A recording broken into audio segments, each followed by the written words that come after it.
Bismillahirrahmanirrahim. Assalamu alaikum students. I am Zainab Fatma, your science teacher. We were doing the textbook exercise of Unit 4 which is about magnets and electromagnets. We are done with first 3 questions. आज के lecture में हम करेंगे question number 4 and question number 5 को solve. तो आइए शुरू करते हैं. So students, in question number 4 of your textbook exercise आपको एक थ्योरी के बारे में बताया जा रहा है. ये थ्योरी क्या है? ये है कि जब भी किसी मेटल के अंदर मॉलिक्यूल्स मौजूद होते हैं तो इनिशियली वो इरेगुलर पॉइंट्स पे मौजूद होते हैं, मगर अगर हम इस मेटल के पास किसी मैग्नेट को लेके आए तो होगा ये कि अंदर जो मौजूद मॉलिक्यूल्स हैं वो अपने आप को अलाइन कर लेंगे. अलाइन किस तरह से करेंगे? वो अलाइन करेंगे according to the north and south pole of that magnet जो उनके पास हमने रखा है. तो इस थ्योरी से मुताल्लिक ही तमाम सवालात हैं इन क्वेश्चन नंबर 4. आइए देखते हैं कि पहला क्वेश्चन क्या है. The first question is label the poles. आपके सामने एक मैग्नेट बना हुआ है और उन्होंने कहा है कि हमने नॉर्थ मैग्नेटिक पोल और साउथ मैग्नेटिक पोल को लेबल करना है. तो मैंने ये आपके लिए ऑलरेडी कर दिया. I have labelled north pole जो कि ऊपर की तरफ है एंड साउथ पोल जो कि नीचे की तरफ है. आप भी अपनी टेक्स्ट बुक एक्सरसाइज पे बिल्कुल इसी तरह लेबल कर लीजिए इस मैग्नेट को.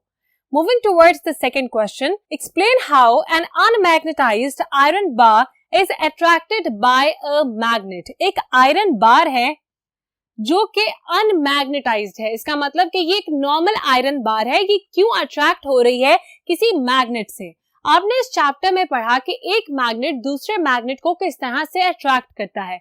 अगर तो हम लाइक पोल्स मतलब एक जैसे पोल्स दो मैग्नेट्स के पास लेके आएंगे तो ये दोनों मैग्नेट्स एक दूसरे को रिपेल करेंगे और पीछे हो जाएंगे. मगर अगर हम अनलाइक पोल्स फॉर एग्जांपल एक नॉर्थ पोल और दूसरे साउथ पोल को पास लेके आएंगे तो दोनों मैग्नेट्स एक दूसरे को अट्रैक्ट करेंगे और आपस में जुड़ जाएंगे.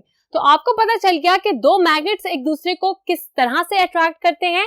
यहाँ हमसे पूछा गया है कि एक आयरन बार है जो कि मैग्नेट नहीं है, तो फिर इसको मैग्नेट किस तरह से अट्रैक्ट करेगा.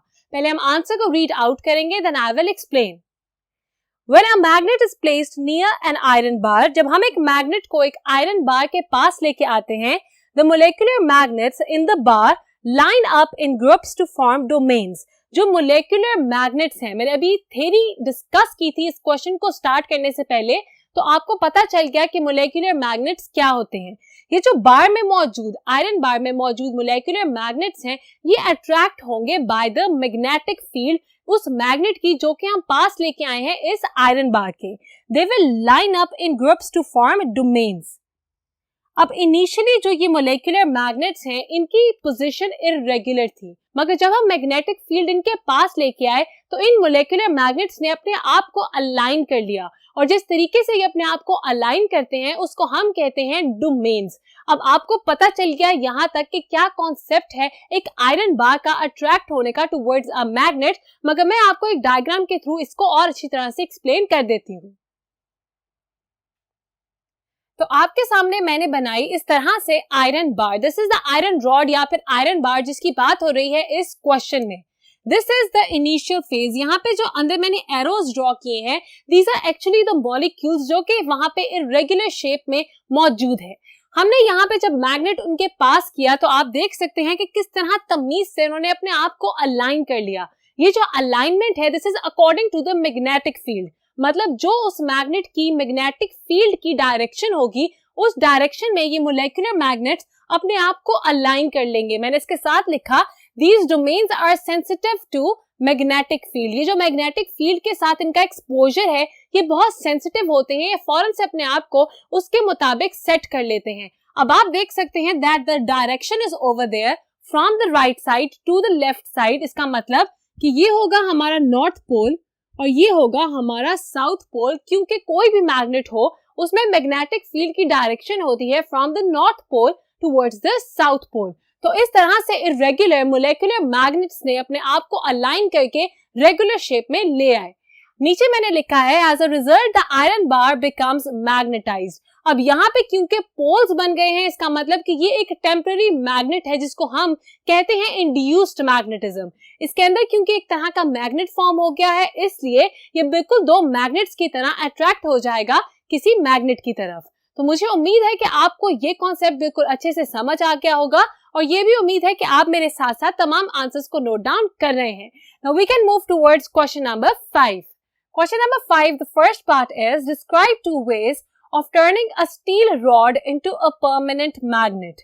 एक स्टील रॉड को अगर हमने परमानेंट मैग्नेट में तब्दील करना है तो हम किस तरह से कर सकते हैं। उन्होंने हमसे मांगे हैं 2 तरीके, तो मैंने आपके सामने the 2 methods that we can use लिख दिए हैं। पहले हम उनको रीड आउट करेंगे, then I will explain. The first one is by stroking the steel rod with one pole of a magnet. अगर हम इस बार को स्ट्रोक करें विद अ मैग्नेट तो क्या होगा कि इस बार के अंदर भी मैग्नेटिज्म कॉज हो जाएगा, एक मैग्नेटिक फील्ड बन जाएगी। वो उसका भी कॉन्सेप्ट बिल्कुल सेम है as the concept of these molecular magnets. जब हम यहाँ पे स्ट्रोक करेंगे the steel rod with one pole of the magnet, for example अगर ये एक मैग्नेट है, हम नॉर्थ पोल के पास लेके जाएंगे इस स्टील रॉड को और हम इसको यूं करके रब करेंगे। जब हम रब करेंगे तो सारे जो मोलेकुलर मैग्नेट्स हैं वो अपने आप को अलाइन कर लेंगे according to the poles of the magnet, और इस तरह से जो मैग्नेटिज्म उसके अंदर इंड्यूस होगा वो होगा परमानेंट मैग्नेट का। ये था हमारा first method. The second method is by placing the steel rod inside a coil and passing electric current through it. हम ये भी कर सकते हैं कि हम इस स्टील रॉड के इर्द गिर्द कॉइल को लुपेट दें या फिर ट्विस्ट कर दें और फिर इस कॉइल के अंदर से हम इलेक्ट्रिक करंट मतलब इलेक्ट्रिसिटी को पास थ्रू करवाएं। जब भी हम इलेक्ट्रिसिटी या करंट पास थ्रू करवाएंगे इस कॉइल में से तो एक मैग्नेट बन जाएगा जो कि होगा हमारा परमानेंट मैग्नेट। तो मुझे उम्मीद है कि आपको समझ आ गई किस तरह से 2 तरीके मैंने यहाँ लिखे for forming a permanent magnet. We are actually turning a steel rod into a permanent magnet, और वो क्या मेथड्स हैं आपने देख भी लिया और लिख भी लिया। Now we can move towards part B या फिर second question of question number 5. So the second question is describe 2 ways of demagnetizing a steel rod which has become magnetized. यहाँ पे भी हमने 2 तरीके बताने हैं। पिछले क्वेश्चन में हमने बताया कि किस तरह से हमने एक स्टील रॉड को मैग्नेट बनाया था। यहाँ पे वो पूछ रहे हैं कि हमने इस मैग्नेट को वापस डीमैग्नेटाइज करना है, मतलब ये जो स्टील रॉड कन्वर्ट हो गई थी इनटू अ परमानेंट मैग्नेट, ये किस तरह से अब डीमैग्नेटाइज होगी। मैंने 2 तरीके आपके सामने लिख दिए, let me read it out for you. The first method is by heating the magnet and then cooling it instantly. हम ये कर सकते हैं कि हम इस मेटल को जो कि मैग्नेट बन चुका है इसको हम हीट करें। जब वो पूरी तरीके से हीट हो जाए तो हम उसको जल्दी से ठंडे पानी में डाल दें। जब हम ऐसा करेंगे तो हमारा जो मैग्नेट है वो डीमैग्नेटाइज हो जाएगा। The second method is by hitting the magnet with a hammer forcefully. हम एक और काम ये कर सकते हैं कि इस मैग्नेट को हम एक हैमर मतलब हथौड़े की मदद से जोर से मारेंगे और उसके अंदर जो मोलेकुलर मैग्नेट्स हैं वो डीअरेंज्ड हो जाएंगे, इरेगुलर हो जाएंगे और पोल्स जो हैं वो गुम जाएंगे। इसका मतलब that it will become demagnetized. तो यहाँ पे 2 मेथड्स थे to demagnetize a steel rod जो कि कन्वर्ट हो चुकी थी इनटू अ मैग्नेट। हमने डिस्कस कर लिया, उम्मीद है कि आपने नोट डाउन भी कर लिया होगा। आज के लेक्चर में हमने किया question number 4 and question number 5 of your text book exercise. हम मिलते हैं नेक्स्ट लेक्चर में, तब तक के लिए अपना बहुत ख्याल रखिएगा। खुदा हाफिज।